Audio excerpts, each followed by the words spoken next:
नमस्ते स्टूडेंट्स, कैसे हो। फाइनली हम चैप्टर 4 की एक्सरसाइज पे आ चुके हैं।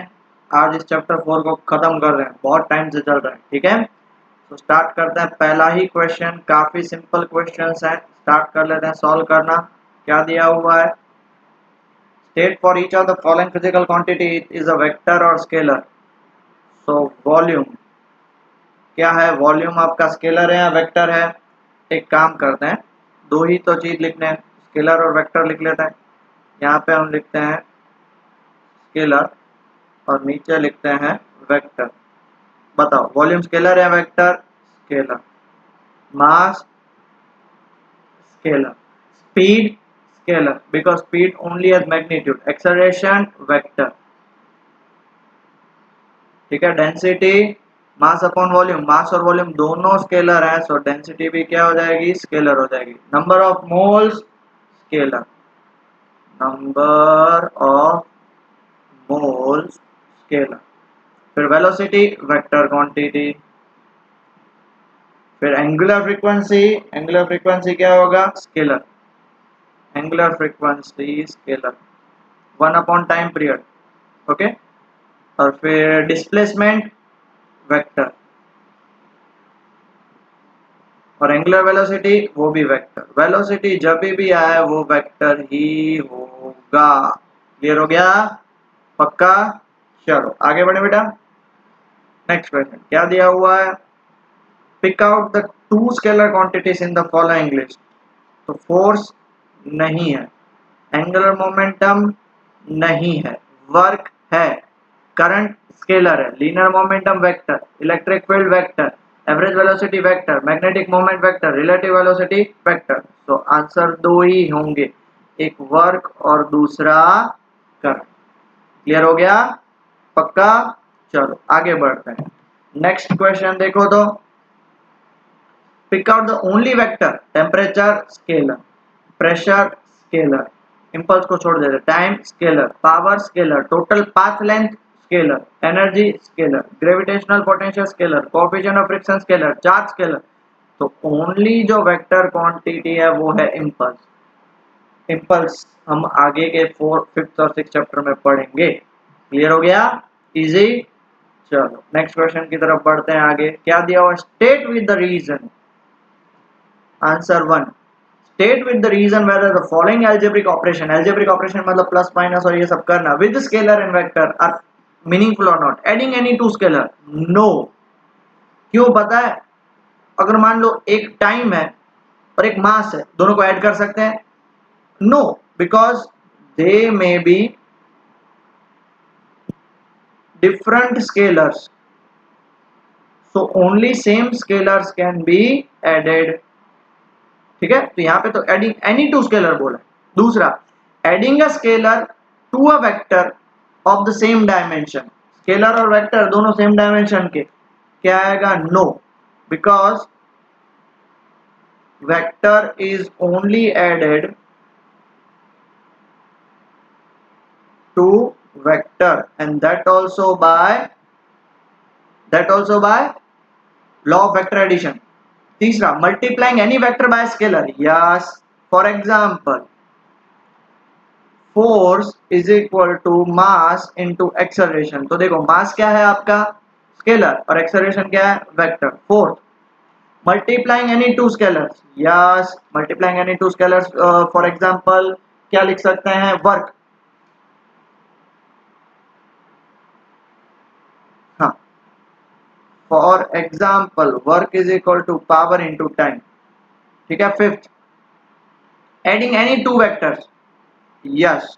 एनी टू वेक्टर्स को हम ऐड कर, एडिंग एनी टू वेक्टर्स ना, नहीं हो सकता। कोई भी टू वेक्टर्स मतलब हम ऐसे ऐड नहीं कर सकते। Only of same nature vectors, only same nature vectors can be added. Simple सी बात है ना।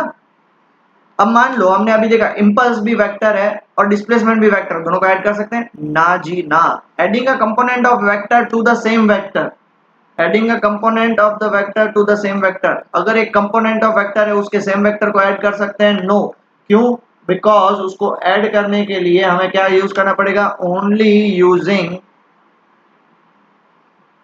Vector law of addition it is possible, vector law of addition it is possible, normally addition हम नहीं कर सकते। क्लियर हो गया बेटा सबको, किसी को भी कुछ डाउट? पक्का? चलो pause the video and note it down. Okay बेटा लिख लिया, फिर आगे बढ़ते हैं। देखो बताना है कि भाई कौन सही है कौन गलत है, ट्रू और फॉल्स। ठीक है, पहला question, read each of the statement below carefully and state whether with the reason it is true और false. The magnitude of a vector is always a scalar. Yes, because vector किससे बना होता है, magnitude and direction. Magnitude मतलब scalar. Yes, magnitude is always a scalar quantity। True आएगा, yes तो नहीं लिख सकते, यहाँ पे क्या लिखेंगे, ट्रू। दूसरा क्या बोला, each component of vector is always a scalar. False, each component is what, is always a, vector का वेक्टर रहता है, is also a vector, because उसका भी डायरेक्शन होता है। एक मान लो कि एक वेक्टर है ये, ठीक है, v के, तो ये इसका क्या हो जाएगा, v cos थीटा, और ये क्या हो जाएगा, v sin थीटा। बट ये क्या होगा, हाँ ये क्या हो जाएगा, ये हो जाएगा जे कैप और ये हो जाएगा आई कैप। सो वो क्या हो सकता है, वो वेक्टर ही होता है हमेशा। क्लियर हो गया, पक्का? किसी को भी कुछ डाउट? ओके, फिर हम देखो तो थर्ड क्वेश्चन की तरफ बढ़ते हैं। थर्ड क्वेश्चन देखो क्या है, the total path length is always equal to the magnitude of the vector. False, total path length क्या होती है, टोटल पाथ लेंथ या तो मैग्नीट्यूड जितनी होती है या तो उससे उससे ज्यादा होती है। मैग्नीट्यूड किसका, डिस्प्लेसमेंट का। Displacement is always the shortest path, तो टोटल पाथ तो उससे बड़ा ही होगा। ठीक है, fourth, the average speed of the particle is either greater than और equal to the magnitude of average velocity. Yes, ये ट्रू है। क्यों, बिकॉज एवरेज वेलोसिटी जितना हो सकता है उससे ज्यादा हो सकता है। फिफ्थ, क्या दिया हुआ है fifth, the three vectors not lying in a plane. एक प्लेन में जो, अगर एक प्लेन में होंगे, मान लो ये एक प्लेन में, तो ये एड अप होके नल वेक्टर बन सकते हैं। बट अगर not lying in a plane can never add up to give a null vector, तो ये ट्रू होगा, क्योंकि एक ऊपर एक इस साइड और एक इस साइड, ऐसे मान लो तीन कोई भी आगे पीछे, क्योंकि एक प्लेन मतलब टू डायमेंशन, तो प्लेन में नहीं है मतलब वो थ्री डायमेंशन में होंगे, थ्री डायमेंशन में होंगे तो कभी भी वो नल वेक्टर नहीं दे सकते। क्लियर हो गया बेटा, किसी को भी कुछ डाउट? पक्का? चलो pause the video and note it down. Statement आप खुद के हिसाब से लिखिएगा। ओके बेटा, तो अब हम स्टार्ट करने जा रहे हैं sixth question, establish the following vector inequality geometrically और अदरवाइज। तो पहली जो इनइक्वालिटी है that is a plus B is less than और equal to a plus B. इसका मतलब क्या होता है कि अगर a प्लस बी उसकी आप मैग्नीट्यूड फाइंड करो तो वो हमेशा a की मैग्नीट्यूड और b की मैग्नीट्यूड उसका एडिशन करने से छोटी ही होगी।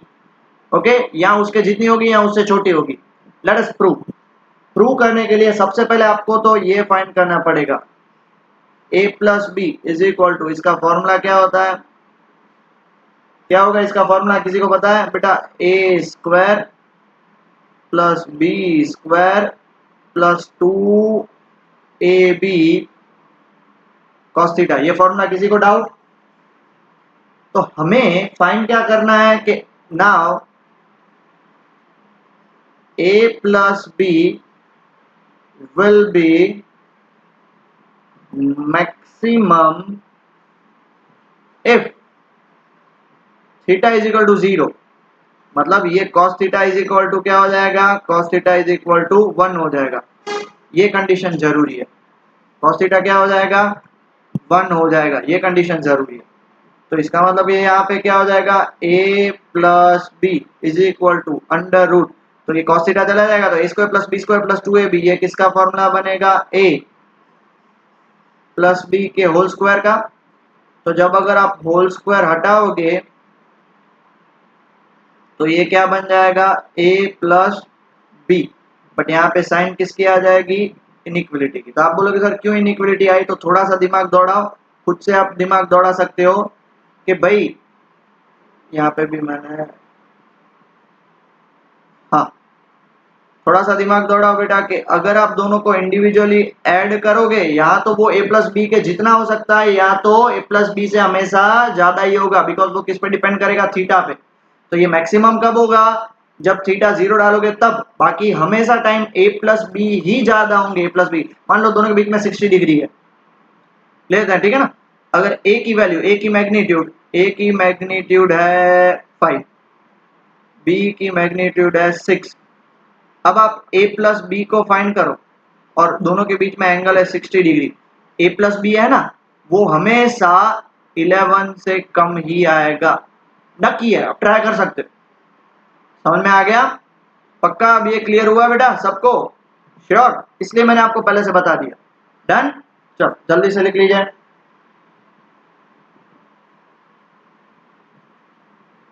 अब उसका दूसरा केस करते हैं, उसका केस बी क्या बताया गया है कि a प्लस बी हमेशा a माइनस बी के कंपैरिजन में या तो उसके इक्वल होगा या तो बड़ा होगा। a माइनस बी के कंपैरिजन में बड़ा होगा। अब ये कैसे प्रूव करेंगे, तो हमें सबको पता है कि भैया a plus B is equal to under root A square plus B square plus 2ab cos theta. Now if cos theta is equal to -1 और theta is equal to 180, theta is equal to 180 मतलब exactly anti parallel. तो यहाँ पे हमारा ये case क्या बन जाएगा, cos theta तो -1 हो जाएगा, -1 हो जाएगा मतलब -2ab, -2ab मतलब ये किसका फॉर्मूला बनेगा, a माइनस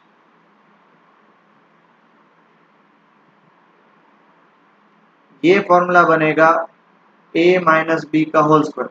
अगर आप स्क्वायर हटाओगे तो हमेशा a प्लस बी होगा ना, वो या तो a माइनस बी जितना होगा या तो हमेशा उससे बड़ा ही होगा।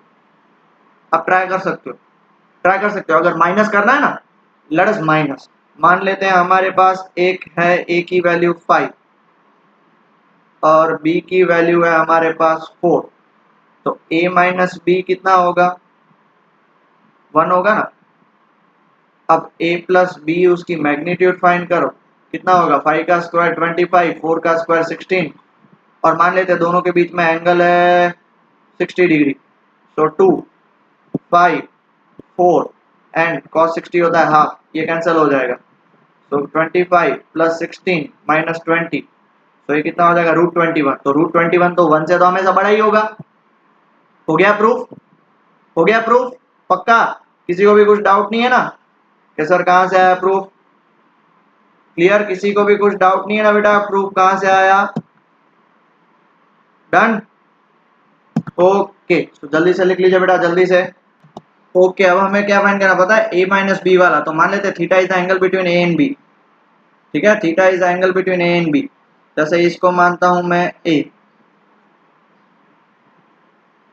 इसको मानता हूं b, तो इन दोनों के बीच में एंगल थीटा है, तो माइनस बी करना है तो उसको अपोजिट डायरेक्शन में लेके जाना पड़ेगा। तो इन दोनों के बीच में एंगल कितना हो जाएगा, 180 माइनस थीटा। अब एक्चुअली आपको पता है कि माइनस किया ही नहीं जाता है, अब दोनों का एडिशन करेंगे a प्लस माइनस बी, तो इसका रिजल्टेंट क्या निकलेगा, इसका रिजल्टेंट ये निकलेगा, और ये रिजल्टेंट क्या होगा, a प्लस माइनस बी का, that is a minus B, ये रिजल्टेंट निकलेगा ना उसका। तो जब भी माइनस करना होता है तो हमें दूसरे साइड लेके जाना पड़ता है। समझ में आया? तो इसको सॉल्व करते हैं। तो देयरफॉर अगर आपको a माइनस बी फाइंड करना है तो वो एक्चुअली क्या होगा, a प्लस माइनस बी। तो इसका फॉर्मूला क्या बनेगा,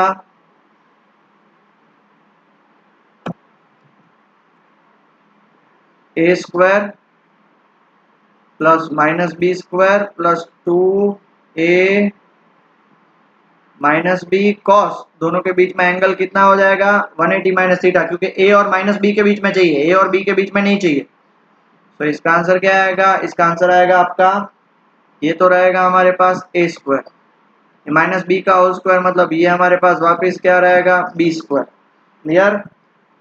अब ये हमारे पास क्या हो जाएगा, ये मैग्नीट्यूड है, मैग्नीट्यूड। ठीक है, सो वो प्लस ही रहेगा, बट कॉस 180 माइनस थीटा क्या होता है, -2 ए बी कॉस थीटा। और ये किसका फॉर्मूला है, ये फॉर्मूला है आपके पास ए माइनस बी होल स्क्वायर का। तो देयरफॉर ए माइनस बी, इसको मैं क्या लिख सकता हूँ, सिंपल सी बात है, इसको मैं क्या लिख सकता हूँ, हमें क्या प्रूव करना है, ए माइनस बी। बहुत ही ज्यादा ध्यान से सुनना बेटा, ए माइनस बी मैक्सिमम कब होगा, मैक्सिमम होगा ये जब ए प्लस बी होगा तब। बाकी हर एक टाइम ये क्या होगा, उससे छोटा होगा। तो देयरफॉर मैं क्या बोल सकता हूँ, ए माइनस बी या तो ए प्लस बी जितना हो सकता है, या तो हमेशा उससे कम होगा। मैक्सिमम कब होगा, जब ये दोनों इक्वल होंगे तब ना, ये जब ये दोनों इक्वल होंगे तब हो सकता है कि नहीं, पक्का। किसी को भी कुछ डाउट?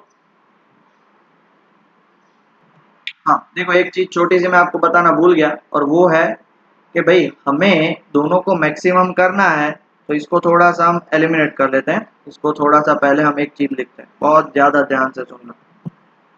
थीटा की वैल्यू तो पुट करनी पड़ेगी जैसे, तो for theta is equal to 180 cos 180 होता है -1।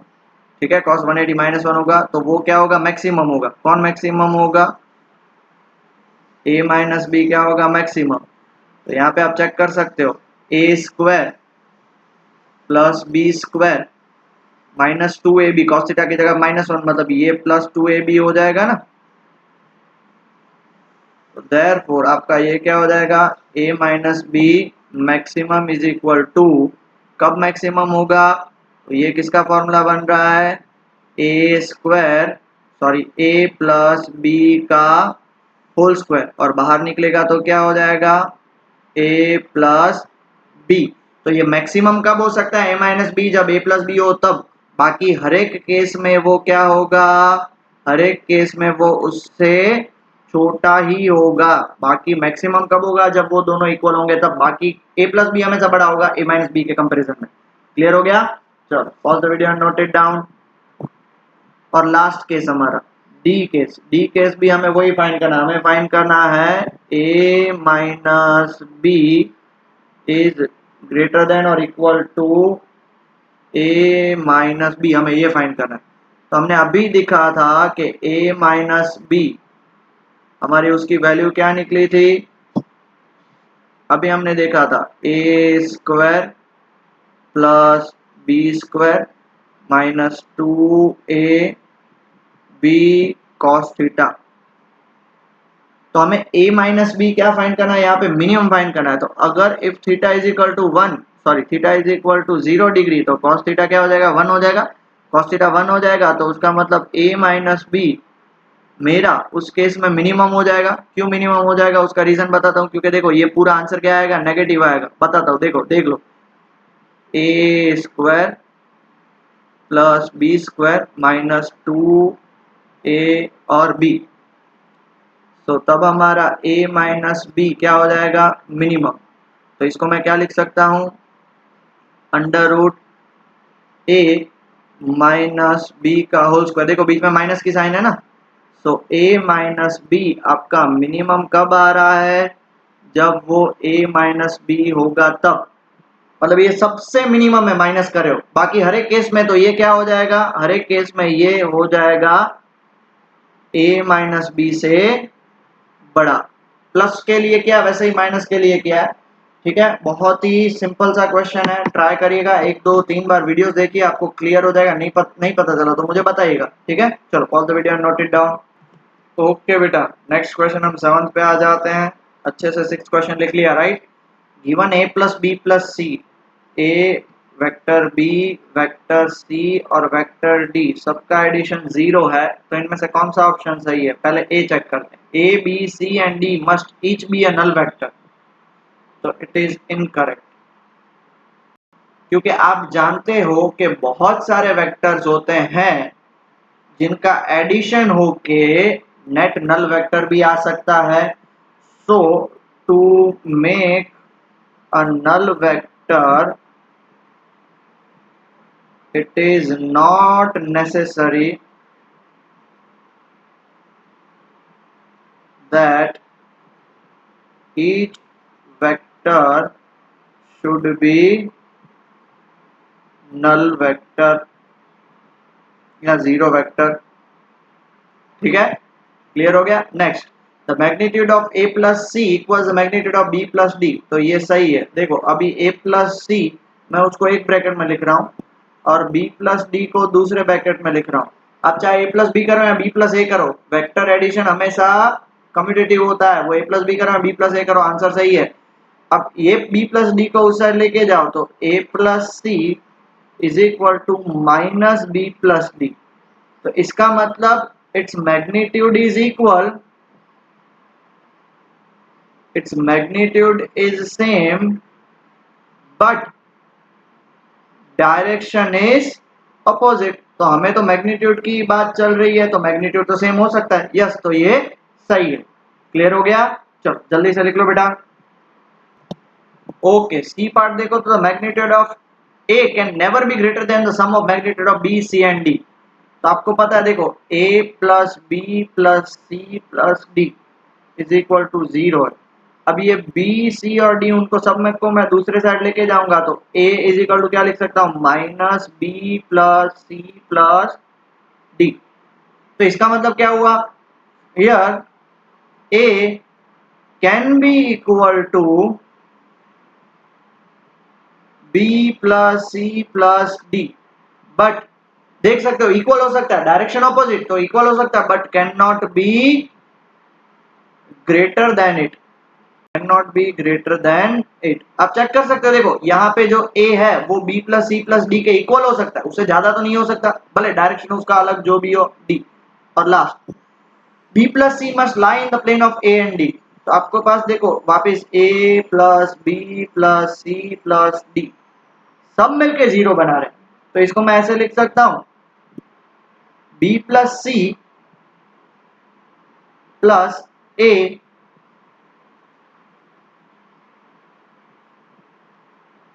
Plus D is equal to 0।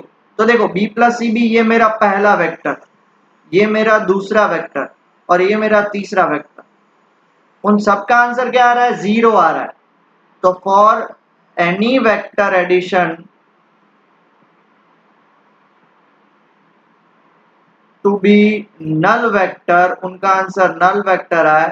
For any vector addition to be null vector, all the vectors must lie in a plane।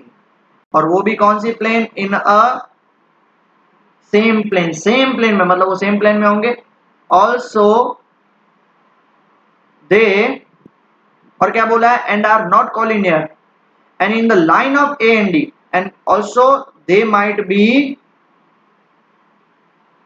In line of A and D. A and D की line में मतलब क्या बेटा, अब देखो सबका answer 0 आना चाहिए। मतलब ये देखो बेटा, ये b प्लस सी जो है आपके पास, b प्लस सी वो a और d के लाइन में होगा, भले ही वो लाइन में इस साइड ऑपोजिट हो तभी तो वो एडिशन होके क्या हो सकता है, 0। इसलिए b प्लस सी हमेशा a और d के लाइन में होगा। क्लियर बेटा, pause the video and note it down. Next question, next question देखो तो क्या दिया हुआ है। 3 girls skating on a particular ice ground of radius 200 meters start from P on the edge of the ground and reach to the point Q diametrically opposite to the P following।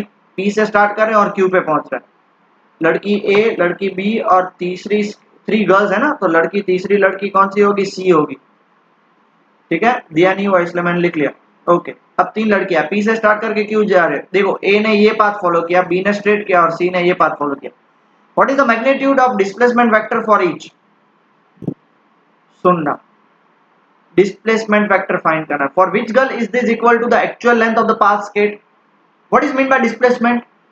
Displacement is the shortest path। तो हम यहाँ पे क्या बोल सकते हैं, तो displacement for each girl, हर एक लड़की जो है, displacement for each girl, हर एक लड़की स्टार्ट कहां से कर रही है, P से, और एंड कहां पे कर रही है, Q से, तो डिस्प्लेसमेंट हमेशा क्या होगा, PQ, और डिस्प्लेसमेंट एक वेक्टर है। ओके, और आप तीनों में से चेक कर सकते हो, A, B और C तीनों में से किसका, तो आप किसका पाथ लेंथ सेम होगा, तो आप PQ कितना होगा वो बता सकते, PQ हमें फाइंड भी करना है, तो PQ क्या होगा, 2 इंटू रेडियस, क्योंकि डायमीटर है, डायमीटर तो रेडियस कितना दिया हुआ है, 200 मीटर दिया हुआ है, तो कितना आंसर आएगा, 400 मीटर। तो आप देख सकते हो A, B और C तीनों में से कौन सी लड़की का पाथ लेंथ और डिस्प्लेसमेंट सेम है, तो A को B का सबसे छोटा है, B A को थोड़ा ज्यादा टाइम लगेगा और C को सबसे ज्यादा, तो for girl B path length is equal to displacement. Clear हो गया बेटा, किसी को भी कुछ डाउट है, नहीं है ना, आगे बढ़े, चलो pause the video, note it down बेटा जल्दी से। नेक्स्ट क्वेश्चन क्या दिया हुआ है, अ cyclist start from the centre O of circular path of radius 1 kilometre reaches the edge P, O से स्टार्ट करके P पे पहुंच रहा है, O से स्टार्ट करके P पे पहुंच रहा है, फिर then cycles along the circumference up to Q, यहां पे पहुंच रहा है और वापस फिर Q से O आ रहा है, ठीक है। if the round trip takes 10 minutes, what is the net displacement, average velocity and average speed?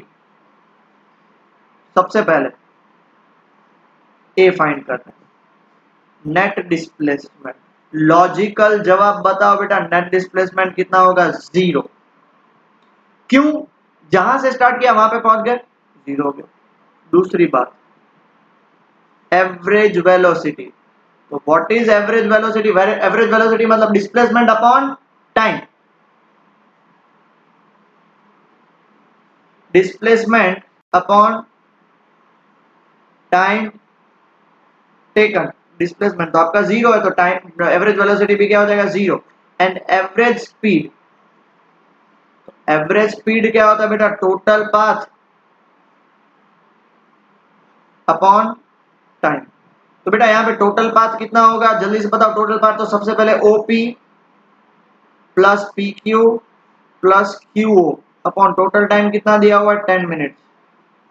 अब OP कितना है, OP आप देख सकते हो रेडियस है, और रेडियस कितना दिया, 1 किलोमीटर, 1 किलोमीटर मतलब 1000 मीटर, प्लस PQ वो क्वाड्रेंट का, क्वाड्रेंट बना रहा है, देखो क्वाड्रेंट का, क्वाड्रेंट मतलब क्या होता है, pi R by 2, pi R by 2। एक काम करते हैं, आर के फॉर्मेट में ही रखते हैं, ठीक है, कैलकुलेशन इजी हो जाएगा। R plus pi R by 2 और क्यूओ भी आर है अपॉन 10 मिनट्स, मिनट्स को आर, आर में बाद में कन्वर्ट करेंगे, तो आर कॉमन निकाल लो, तो 1 plus 1 2, 2 plus pi by 2 upon 10 minutes. अब आर आपके पास कितना दिया हुआ है बेटा, आर आपके पास दिया हुआ है 1 किलोमीटर, ठीक है, तो 1 किलोमीटर भी रख सकते हो और आप और भी कैलकुलेशन कर सकते हो, इसका आंसर आएगा सब फाइनल कैलकुलेशन करने के बाद 57 किलोमीटर बाय 10 मिनट्स। थोड़ी जगह कम है इसलिए मैं यहाँ पे लिख रहा हूँ, एवरेज स्पीड कितना होगा, तो 25 by 7 into 10 kilometre per minute, okay. और अगर आवर्स में कन्वर्ट करना है तो डिवाइड बाय 60, तो 60 ऊपर चला जाएगा, 60 ऊपर चला जाएगा, तो 25 इंटू 60 अपॉन 7 इंटू 10, ये 0 0 cancel, 25 by 6 150 by 7 kilometre per hour. Clear हो गया, पक्का, सिंपल क्वेश्चन है, कोई टेंशन लेने की बात नहीं है। Pause the video and note it down बेटा। नमस्ते स्टूडेंट्स, लिख लिया सब लोगों ने, ठीक है। तो देखो अभी नेक्स्ट क्वेश्चन 10th की तरफ आगे बढ़ते हैं। On an open ground a motorist follows a tracks that turns to his left by an angle of 60 degree.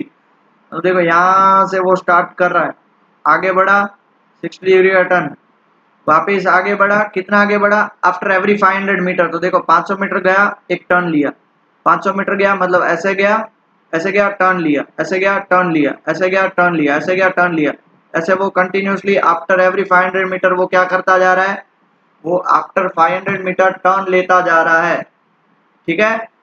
Starting from a given turn, starting from a given turn, तो देखो यहाँ से एक टर्न 2 3 4 5 6, वापस वो 6th टर्न पे वो वापस अपनी ओरिजिनल जगह पे आ जाएगा। हमें 3rd टर्न, 6th टर्न और 8th टर्न पे उसका क्या फाइंड करना है, compare the magnitude of the displacement. तो पहले तो डिस्प्लेसमेंट फाइंड करनी है 3rd टर्न पे, तो चलो 3rd टर्न पे डिस्प्लेसमेंट फाइंड करना है। 3rd टर्न मतलब यहाँ पे आके पहुंचा, वो कहाँ पे आके पहुंचा बेटा, ये दिख रहा है सबको, ये 3rd टर्न यहाँ पे। तो डिस्प्लेसमेंट मतलब ओसी फाइंड करना पड़ेगा, हमें ओसी फाइंड करना है। तो displacement at 3rd turn is equal to OC. अब ओसी देख सकते हो आप, ओसी कितने पार्ट से बना हुआ है, तो देखो ये पहले इतना पार्ट, तो ये इतना, तो 500 मीटर आ जाएगा। ये देखो बेटा, ये कितना आ जाएगा, ये कितना आ जाएगा 500 मीटर।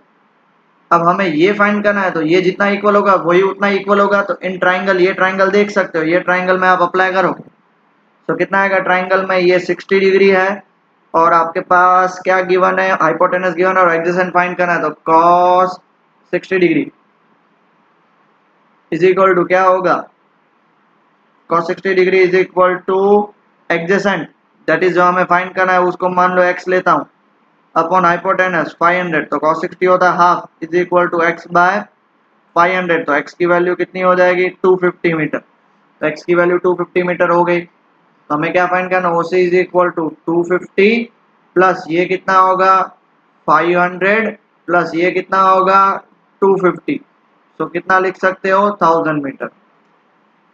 फिर डिस्प्लेसमेंट एट कौन सा turn, displacement eight 6th turn. तो 6th टर्न में वो जहां पे था वहां पे वापस आ गया ना, डिस्प्लेसमेंट में देखते हो 6th टर्न में जहां पे था वहां पे आ गया, तो क्या हो जाएगा 0 मीटर। और 8th turn displacement eight 8th turn, 8th turn मतलब ये वापिस ये 7th और 8th टर्न, मतलब हमें 8th टर्न फाइंड करना है। तो वो क्या होगा, कितना होगा डिस्प्लेसमेंट, ये डिस्प्लेसमेंट। क्लियर हो गया, किसी को कुछ डाउट?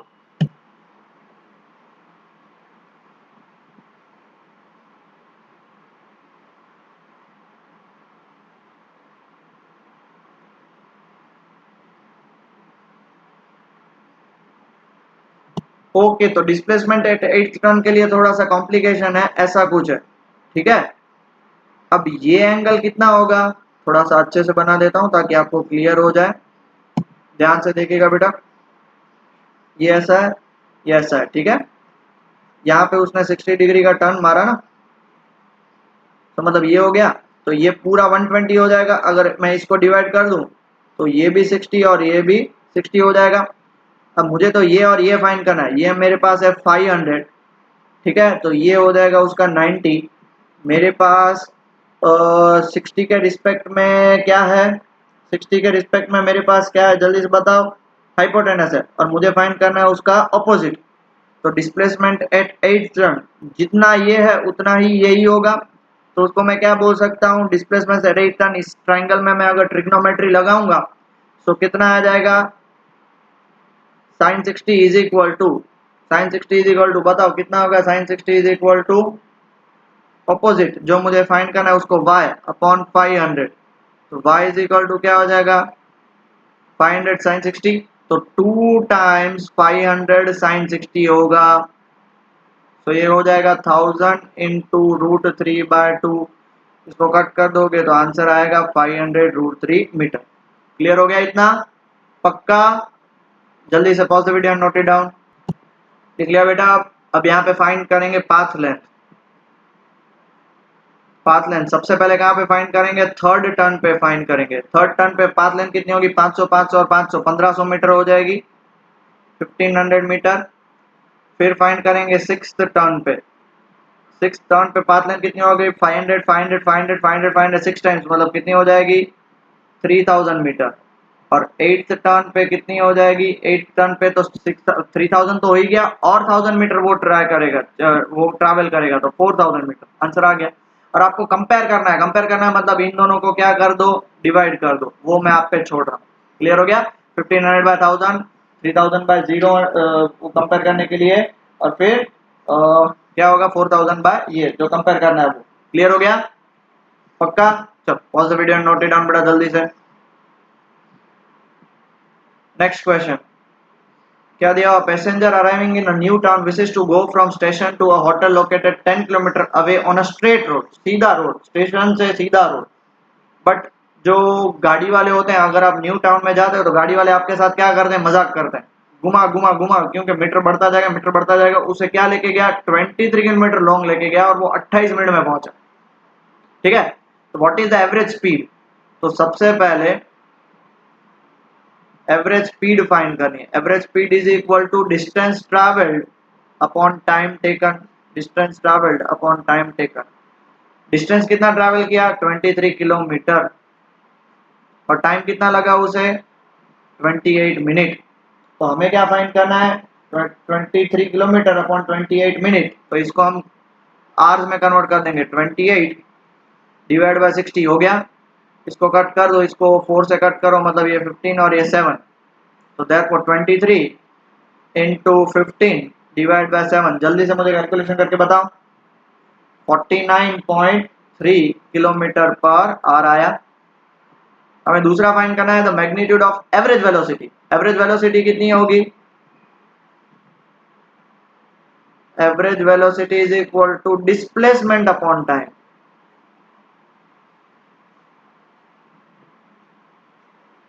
अब डिस्प्लेसमेंट मतलब शॉर्टेस्ट पाथ, उसने बोला 10 किलोमीटर ही था और टाइम उसको कितना लगा? 28 मिनट। 28 मिनट को हम कन्वर्ट करेंगे 28 इंटू 60। ठीक है, वापिस ये 7 और ये 15, तो कितना आ जाएगा? 150/7। जल्दी से करके बताओ कितना आएगा आंसर? 21.43 किलोमीटर पर आ सकता है। क्वेश्चन में बोला है कि क्या ये दोनों इक्वल हैं? तो क्या बोल सकते हो? No, they are not equal. Clear हो गया? कितना सिंपल क्वेश्चन था, देख लो बेटा, बहुत ही ज्यादा सिंपल क्वेश्चन था। ओके, चलो pause the video and note it down. Okay बेटा, नेक्स्ट क्वेश्चन और लास्ट क्वेश्चन इस एक्सरसाइज के लिए। तो बहुत ही बड़ी एक्सरसाइज है, बाकी का वीडियो मैं नेक्स्ट भेज दूंगा, बट इस वीडियो के लिए लास्ट क्वेश्चन। ठीक है, rain is falling vertically with the speed of 30 metre per second. Vertically मतलब नीचे गिर रही है। देखो वर्टिकली मतलब ये नीचे हुआ, ये वर्टिकल इसको मैं ले लूं तो ये कितना हो गया? 30 मीटर पर सेकेंड। ठीक है, तो इसको मैं वी आर दे सकता हूं।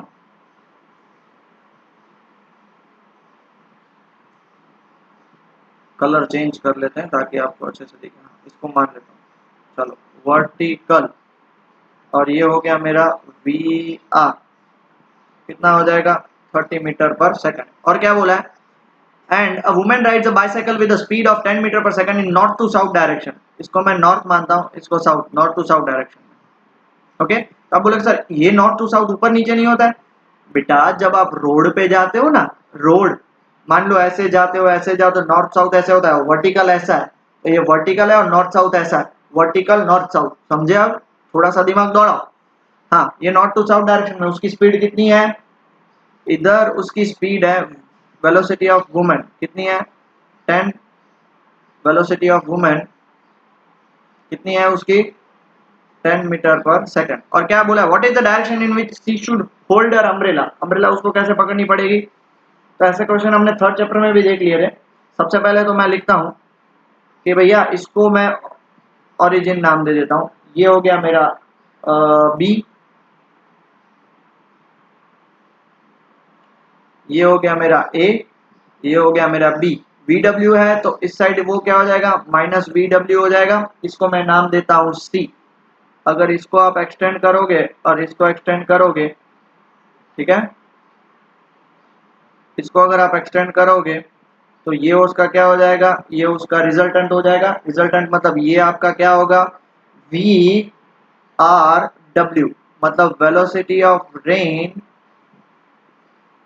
प्लस वेलोसिटी ऑफ डब्ल्यू आना चाहिए ना, बट है क्या वेलोसिटी ऑफ डब्ल्यू की साइन? चेक कर लो, चेक कर लो, प्लस माइनस वी डब्ल्यू। तो इसको मैं क्या लिख सकता हूं? V R W is equal to V R minus V W. ठीक है, क्योंकि वेलोसिटी ऑफ विंड की साइन, विंड की सॉरी वुमेन की डायरेक्शन ऑपोजिट है, तो उसको ऑब्वियस सी बात है अम्ब्रेला ऐसे पकड़नी पड़ेगी, ऐसे डायरेक्शन में अम्ब्रेला पकड़नी पड़ेगी ताकि उसको क्या बोल सकते हैं, हवा, दैट इज बारिश ना गिरे उस पे। कितना एंगल बना रहा है, मान लेते हैं ये एंगल बना रहा है बीटा, ये 10 मीटर, तो ये भी 10 मीटर पर सेकंड ही होगा, उसका डायरेक्शन अपोजिट हो गया बट उसका मैग्नीट्यूड तो सेम रहा।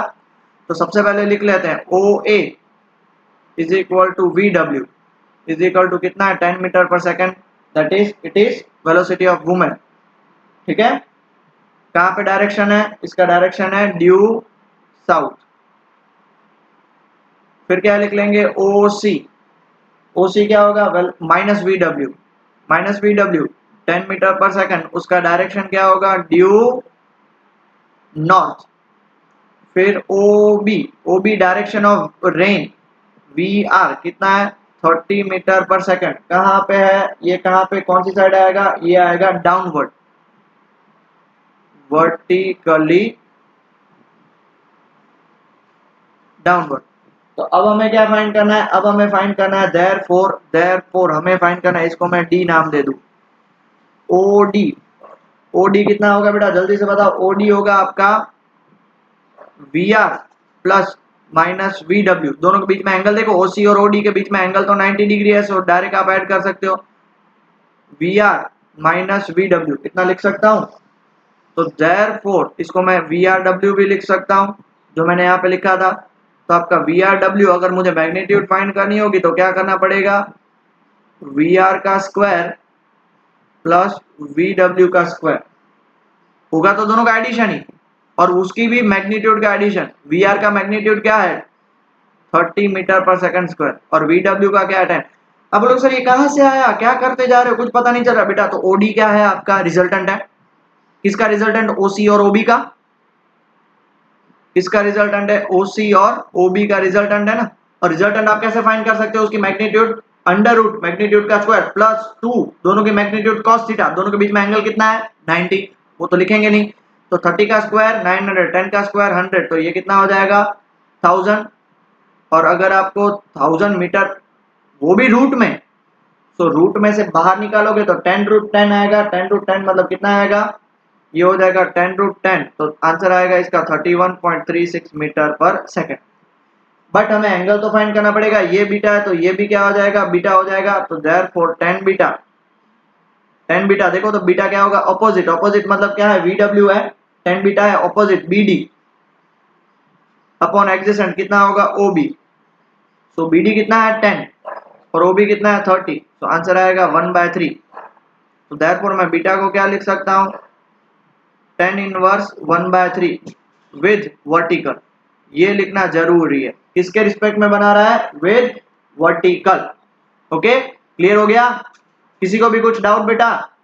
तो आज का लेक्चर हम यहीं पे छोड़ते हैं, थोड़ा सा कॉम्प्लिकेटेड है इसलिए मैंने एक्सरसाइज खुद मैंने आपको बोला कि मैं करूंगा, वरना होमवर्क आप कर भी सकते थे खुद से, बट मैंने सोचा कि भाई एक बार आपको करवा लूं ताकि आपको भी क्लियर हो, फिर भी किसी को डाउट हो तो पूछ लेना। ओके बेटा टेक केयर।